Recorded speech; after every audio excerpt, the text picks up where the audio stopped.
I need a burp.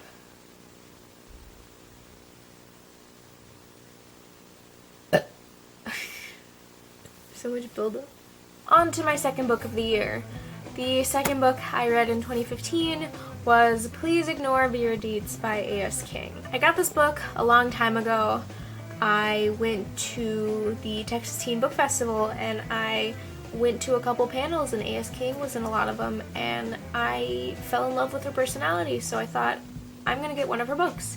So I ended up getting this one instead of her most recent book, which I think was, I don't really know, I don't remember. But this is one of the books that I did get signed, and what she wrote in it never really made sense to me because I hadn't read the book, but now that I have, it makes sense.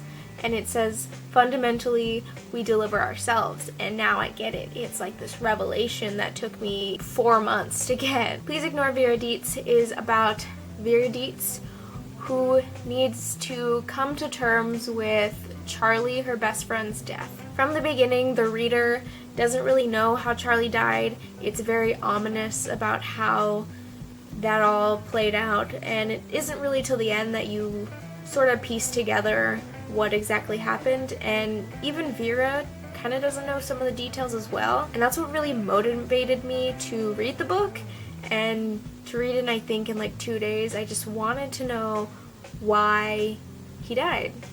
I wanted to know why. From the beginning, I really loved A.S. King's voice. I feel like it's very distinct, and it's almost like she's talking to you as a friend when she writes. It's very down to earth, and it's almost like how I would write a book. What I really enjoyed about her writing style was that she didn't weigh herself down in too many details or like too many of those young adult metaphors. She was just straight to the point, and it was clear and concise. What I really enjoyed about this book was that we as readers got to see different points of views from different people. We got to see it from Vera, her dad, the pagoda, and Charlie himself. What really got me interested very early on in the novel was that she would put these headers that were kind of descriptors of the chapters, but it was almost like in a conversation kind of way. It was really smart and really clever, and there's this one part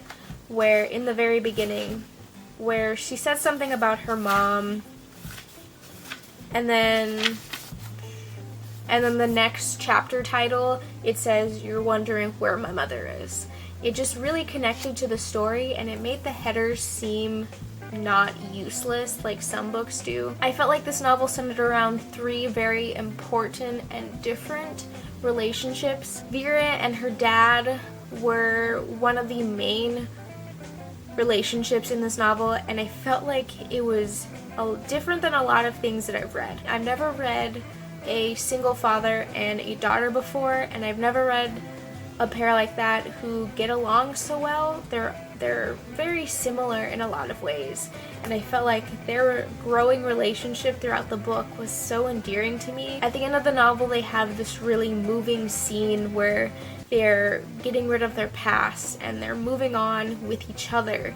They're not doing this on their own. They both know that they have someone there, and I thought that this father-daughter relationship was really important to show in books because a lot of people don't see that type of relationship too often. Obviously, Charlie and Vera's relationship was really big. I mean, Vera was in love with Charlie for the longest time, but I just couldn't connect with Charlie at all. I thought he was an asshole. I didn't see anything redeeming about his qualities, nothing. The fact that he just kept smoking throughout the whole thing just annoyed me. It's almost like that Fault in Our Stars thing, except he like actually smokes like constantly, and it's just so annoying to read. I also felt that he was just so two-dimensional and bland, but I think that's just because I just didn't like his character at all.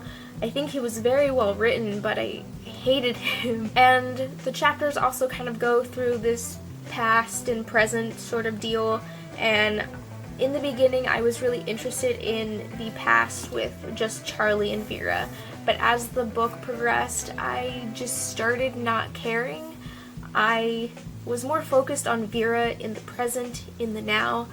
I wanted to know more about what she was going through at the moment and not what happened in the past. I stopped caring about Charlie, and I stopped caring about how they became friends and like how he fucked her over and stuff like that. I just didn't care. There was also points in some of the past chapters that they didn't even seem like they were friends. They felt like people who just lived next to each other and didn't really talk about anything. The relationship to me felt just blah. I really liked the relationship that Vera kind of developed for James. I wanted that to last a little longer, but it did feel like it needed to end. That it wasn't gonna work out. I knew it wasn't, but I just wanted it to work out. I don't know, I liked it. But I think the most important relationship in this novel was Vera and herself.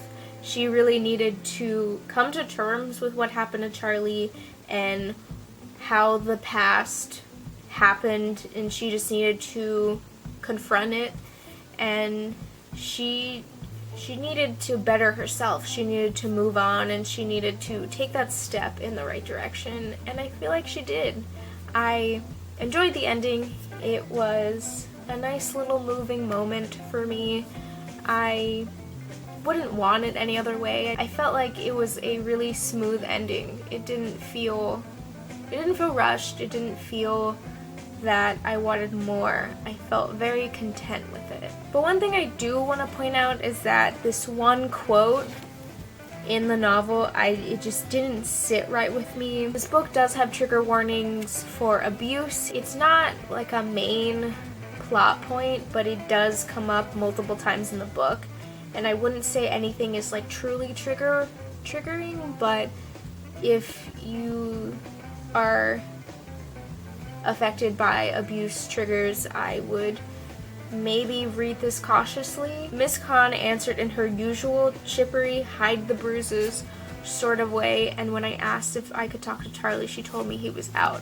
I just felt like chippery, hide the bruises sort of way just rubbed me the wrong way. I didn't feel like it was needed. It just felt so wrong to me, and that is probably the only thing that I really hated in this book. It was just that tiny line. It just didn't sit right with me at all. Overall, I really enjoyed Please Ignore Vera Dietz.